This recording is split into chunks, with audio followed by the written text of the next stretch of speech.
Welcome back to the Resinator's Conquest podcast. Today we talk about the Nords. Alright, on to the count for my Nords army.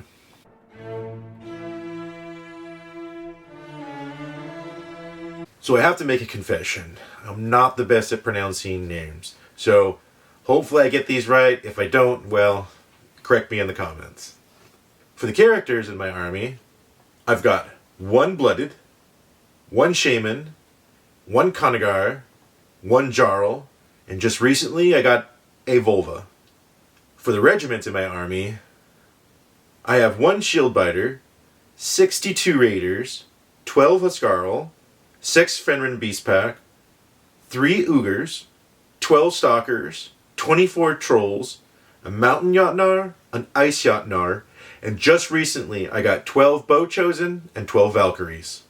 So for this army I decided that I'd go ahead and input all the characters and regiments into Army Builder on Parabellum's website and see how many points this would roughly be. Now I went ahead and added spells like to the Ice Jotnar who needed the spell, and any other regiments or characters that needed something I went and added that. But I tried to keep this at a very bare minimum. So it's looking at a total of 3,200 points right now for my Nords army. I think that's pretty good. Since this podcast is still new, I'm going through a little bit of changes to try to make this a better format. So I decided to break down the count into 2 different sections. One, the count, which just gives you my count of my characters and regiments and that sort of thing.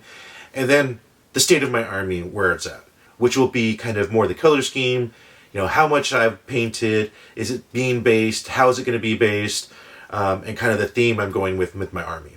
Now on to the state of the army.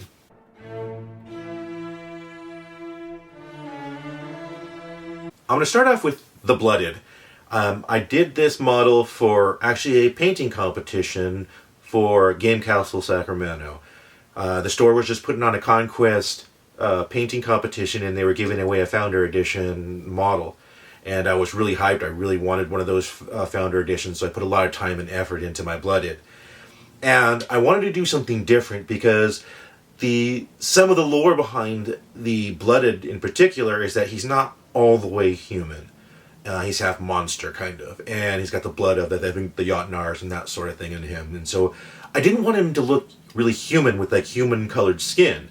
And so I decided to paint him with this reddish skin. I had this AK color called Dark Shadow and... Shadow, I believe it was called? Oh, I'm going to have to look now. Let's go look. Okay, I was right. It was AK, but it was Shadow Flesh and Dark Shadow Flesh. And I was just like, this would be kind of really cool to have a reddish skin tone on this Blooded. And so when I painted him with this nice reddish skin tone and entered him into the competition. I worked really hard on this piece, and I really thought that I would win, honestly. And I thought my paint job was actually better than some of the other people that were in that competition. However, when I actually looked at the points, I wasn't aware of how high valued the basing was, and I did a really easy job on basing, I'd have to say.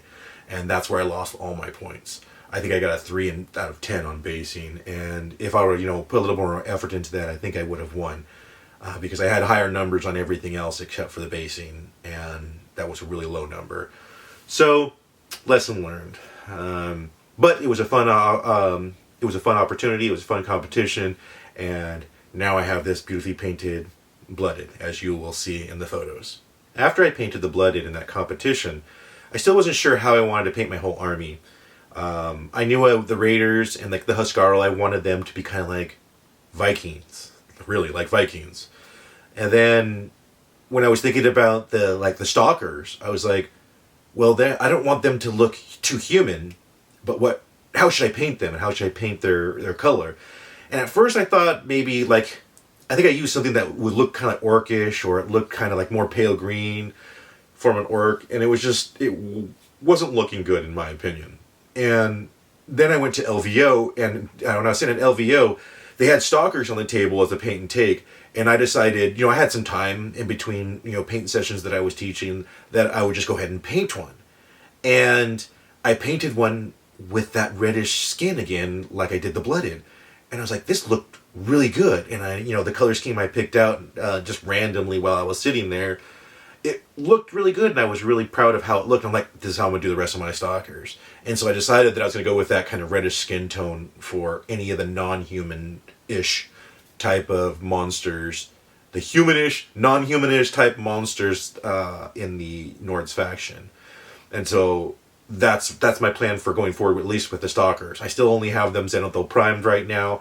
I have a couple of like skin tones on like one or two of them just because I was testing models. But now that I know what I want, I'm going to go with that, and I'm going to move forward with doing those, hopefully soon. So then talking about a little bit about the Fenrir Beast Pack, when I started getting those, I really wanted to make, they have ruins kind of carved into all their skin. And I wanted to make those look like they were glowing. And I really wanted my Fenrir Beast Packs to really look kind of grayish, and then I immediately thought if I was going to do that grayish, of the skin tone, that I was going to do blue for like the fur that was on their skin. And I kind of thought maybe they're like kind of icy, you know? And when I did that, I was like, well, if I'm going to make this kind of glow, I didn't want to just do blue and red. That seemed Superman-ish, I guess I'd say. But I really wanted to do something different, something that would look good. And I decided on this nice, vibrant orange. And so I ended up putting white in there and then do this, I think it was a luminescent orange from AK, like a fluorescent color. And it worked out really well. So I'm really proud of how those came out. And while I don't do a lot of dry brushing, I did dry brush these, and it made them look really good because I wanted to have that fur texture, a little bit more of that chaotic. Usually I like to put, the brush strokes where I want them. And this time it's just fur, it's chaotic fur, so I really wanted like that kind of messy look that dry brushing gives. And so that worked out really nicely. I just need a little bit of detail work left to do on them, like some of the teeth and some of the face and eyes I believe I need to do. And then I'm pretty much done, and I can base them and be done. Honestly, I don't know why I haven't finished them. It's just, I think, a project I put on the back burner, to be very honest. For the basing of my army, I really kind of thought of this sandy either beach type feel or sandy kind of riverbank type feel. So maybe putting some water in some of them, but then, some sand and rock, driftwood kind of things, and then maybe a little bit of grass and flowers that you would see kind of either on a riverbank or on the ocean, like the beach and that sort of thing. So that's going to be the basing I'm going to do for pretty much my whole army. It was just something that I thought of that worked well with the Viking theme. And since I was doing it with the Viking theme, I thought I might as well do it with all the rest of them. Now, the Mountain Jotnar, I'm probably going to do something a little different because he's obviously going to be more in the mountains. So I probably won't do it like he's on a stream. I might just do it like he's in the forest. The Ice Jotnar obviously has its own kind of base. But I'll probably end up putting him on snow.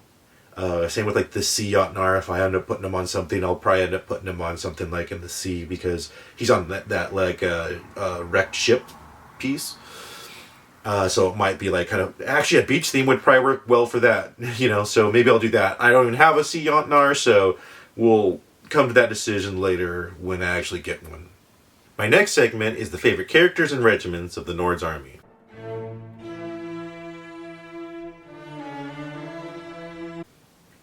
Unfortunately, I really just play my characters as a way to get the regiments that I want. So I'm still really kind of playing around too with their gear, wargear, and troves and different stuff, and little aspects of like the blooded, because I'm almost always using the blooded.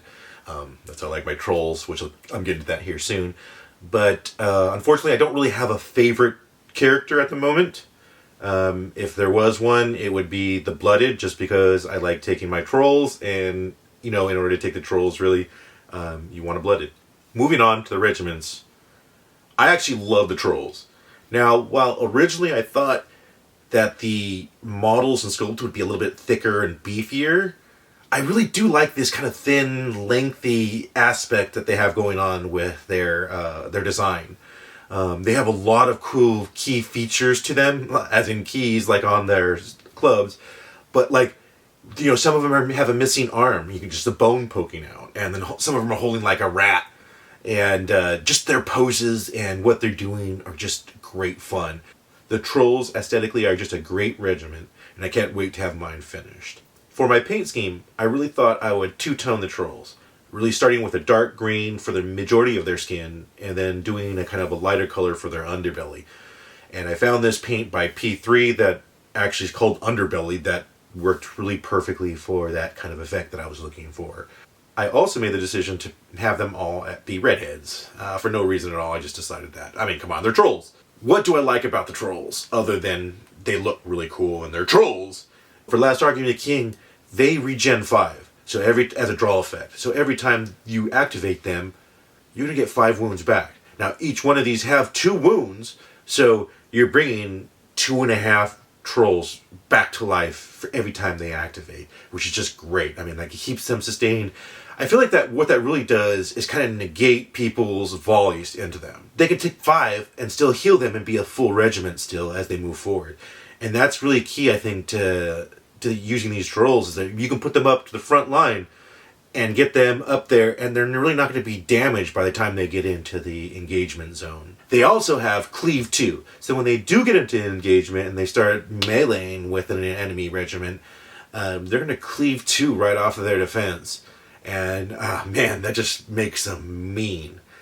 They also have Fearsome, so that does help as well. The trolls are a little bit expensive at 210 points, and then 80 per stand that you want to add on to that regiment, but they're totally worth it in my opinion. They're going to be able to withstand a lot of damage, they're going to keep regenning, and then when they actually get into the engagement and start clashing, they're going to do a lot of damage. So definitely include them in your Nords army. They're a lot of fun to play with, and they look amazing. Alright, moving on to the next regiment, the Fenrir Beast Packs. These wargs are just so fun to play with. Not only do they look amazing because there's these nice big wolves that are charging onto the battlefield, but they do 6 attacks each, which can be nasty, especially when you get them in a clash. They still have flank, which means they can come in at any time that they want. Whenever mediums are allowed, you don't have to roll a dice, you can just bring them on in. And you can hold them out for a little bit if you want to create like a further reinforcement line, or you can just bring them out right away as soon as mediums can come out. They also have feral, which is not the greatest thing in the world because that means that they won't create your reinforcement lines. And so because they're so fast, they get up to the battlefield, but they won't create a reinforcement line.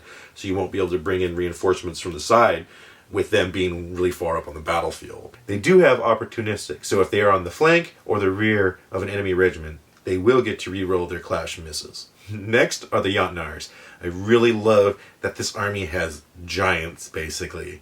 So, the Mountain Jotnar, when I was first assembling this, I really loved that one of the heads basically looked like the tree was growing out of its face. You know, like some of the hair grew into what would be like trees and leaves, and the beard, I assumed, was like, you know, leafy kind of vegetation and stuff like that. I thought this was really neat, and so I kind of went with that whole theme when I just started painting. When I started painting my Mountain Jotnar. I'm only about halfway done with him, but I did start working on some of the details. I did give him a face so that he looked cool on the battlefield, and that's why I gave him somewhat of a face, and there's a lot of detail work here and there, but there's still a lot more work that needs to be done, and then basing him. The Ice Jotnar, I love that sculpt. It's just so amazingly cool the way he's standing there. It almost seems like he's standing there with a big bunch of arrogance saying, I'm going to whoop the rest of you on this battlefield and there's nothing you can do about it. I haven't even really started that because I wanted to gap fill it. It was such a beautiful sculpt, but there were some parts that just needed some filling, and so I just recently really gap filled it. I say recently, it was like 2 months ago, but I did gap fill it. Now I need to get my airbrush out and start doing some base coloring for a lot of the skin tones and kind of go from there. So hopefully the next couple months I'll have him done, but I don't know, we'll see. As for just how they work, I just love having these big monsters on the field. Since I first started with the 100 Kingdoms, I didn't have any monsters. The only closest thing to a monster in the 100 Kingdoms is cavalry, which is fun, but it's also fun to play with actual monsters like giants and trolls and wargs and, you know, werewolves when they come out. Now this one's kind of a little future maybe. I just got these Valkyries. I really like that they're all women in these kind of really glorious armored flowing robe type outfits. The spears that they have look amazing, and I think I'm gonna have to really work hard on trying to figure out MMN in order to do these blades because I want them to look really cool with that non-metal metallic look. I always have a problem saying that I'm a little dyslexic, so sorry. The Valkyries are still new. I haven't even played with them. I barely have them assembled, and I'm doing some test paint on them right now to figure out how I want to paint them because I'm not even sure what I want them to look like at all. The next segment is my favorite rules.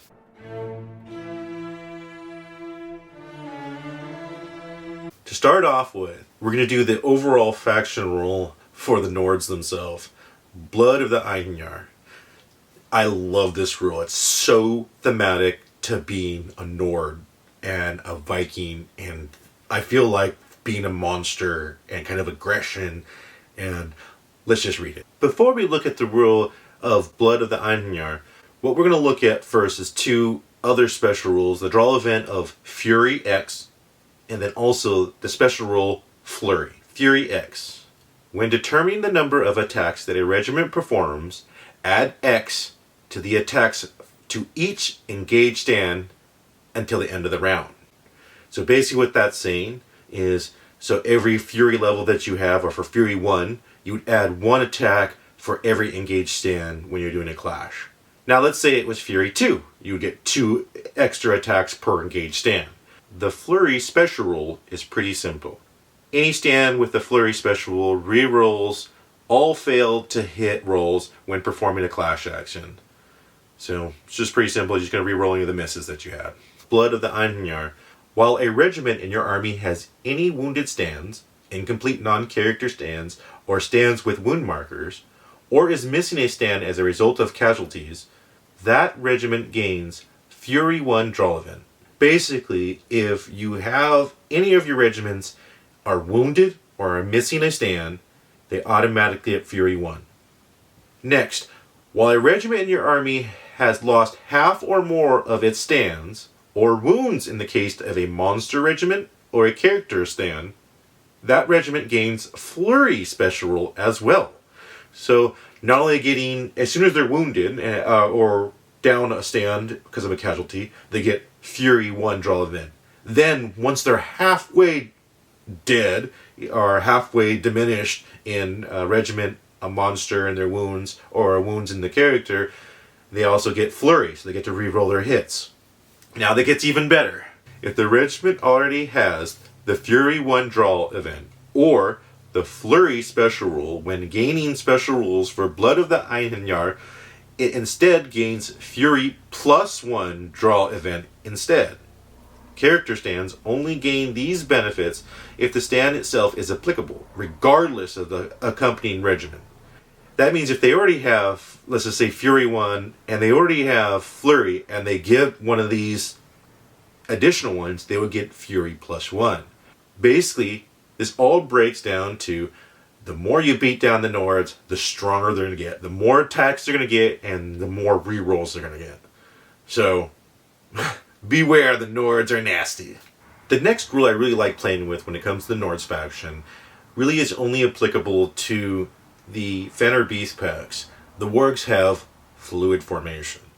A regiment where all non-character stands has this special rule can take an extra reform action. This action must be used either first or last. A regiment with fluid formation special rule has a 360-degree line of sight. A regiment with fluid formation special rule can choose targets and claim line of sight from any arc during a volley action. Where such is the case, count the closest line of stands as the first rank and the others contributing as a single shot as normal. What does this mean?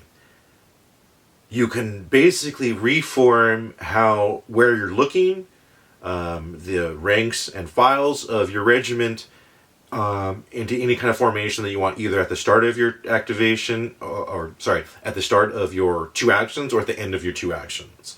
So it just basically gives you a free reform. Not a combat reform, but a reform. What I really like to do with these is, if for some reason my wargs are behind or came in a little later than they should, which they really shouldn't because they have flank, they should come in, pretty quickly. But if they're trying to fit into an area where it's a little bit more narrow, and I have, let's say, 3 or 4, stands in the front rank, what I'll go ahead and do is reform them to 2, 2 in the front, in the column basically, and then charge them through the area where they can, and then later on reform them to their, ranked out, and then they can get, charge and get their attacks and impact attacks if they, hit that somebody. What I also like to do about with these is the fluid formation gives you the ability to change the direction really easily of where you're trying to head with your beast packs. So if you bring out your medium beast packs and you're going charging straight up the field, and then someone decides to bring out a regiment over here to your right flank, and you're like, ooh, that's a nice tasty little regiment. I go attack them, and I get a couple impact hits, and then really just clash the hell out of them and destroy them because of their 6 attacks each with the beast packs. And this gives you the ability to not waste movement in trying to wield them into the position to, go that direction. But they just automatically, boom, reform. Now I can maybe even just charge right into them. If not, move, then charge, and then clash the next turn. So it's a really helpful maneuvering tactic, either to fit into narrow places or to just, change direction on the fly. There's other regiments overall in Conquest that have this, and anytime I ever see fluid formation, I'd like to try to use those regiments in particular, just because I like this, maneuverability and how flexible it makes these regiments. I have to say that a lot of my favorite things about the Nords faction is really thematic. So the next rule I like is throwing weapons. What does throwing weapons do? Let's check it out. Throwing weapons. This stand inflicts impact attacks regardless of its type or class. They get to do impact attacks. Now, normally an infantry unit, like the Raiders or the Huscarl, when they charged into an enemy regiment, they would not get impact attacks. Because they have throwing weapons, they do. And I think this is really awesome. It's like when they're clashing there, they're just throwing their bodies into it and throwing their weapons into it full force, like a Viking would, with this total aggression and a total reckless abandon of their own safety. And I feel like that's like how the whole Nords faction are. They're aggressive. They want to be in your face. They want to impact you, get those impact attacks, and always being kind of melee and like in your face. And these throwing weapons have that same feel to the rest of the army. And that's why I like them. And it's also just fun to be able to say, oh, I have impact attacks, I have throwing weapons. So I like that. Especially when I'm used to the 100 Kingdoms, where I was used to the 100 Kingdoms, and you only got impact attacks on cavalry. And you had not even mounted squires. You had to make sure they were knights or higher. Saying that the Raiders come in there and they clash and they're getting impact attacks. They're just plain fun. And actually, when you have impact attacks, I really feel like it makes the charge funner or more like you would be able to do a move and then a charge, because then it makes, you still get attacks. Sometimes if you just do a move or charge, you don't get any kind of impact attacks, you feel like, oh, I didn't really do anything except for prevent you from charging me.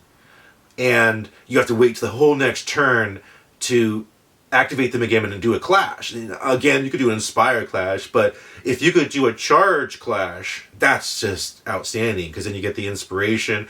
And if you have throwing weapons, you get the impact attacks, so you get half of your attacks first. Then you get inspired, so your clash goes up, and then you get full attacks.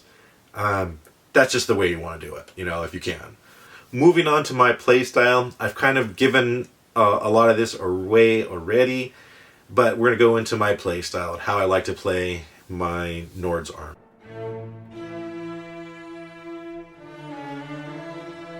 I like to play really aggressive and in your face. I said that earlier. That's kind of a way that this army feels like it should be played, with the impact attacks, with your regens, like I said, for the trolls, with the fact that you have these big monsters, you have fast-moving ogres and the Fenrir beast packs.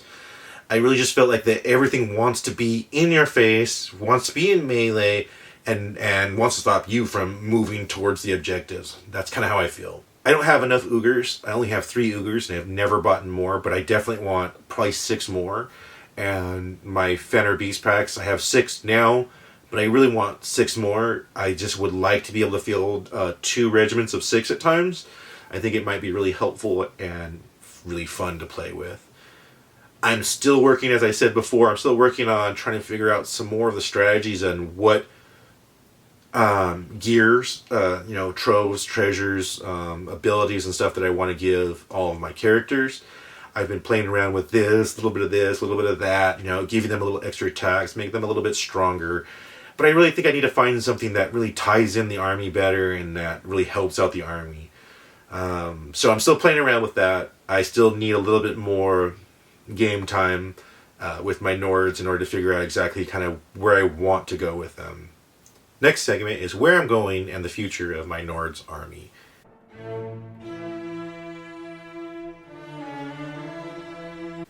Originally, I had this grandiose plan of monsters! All just monsters.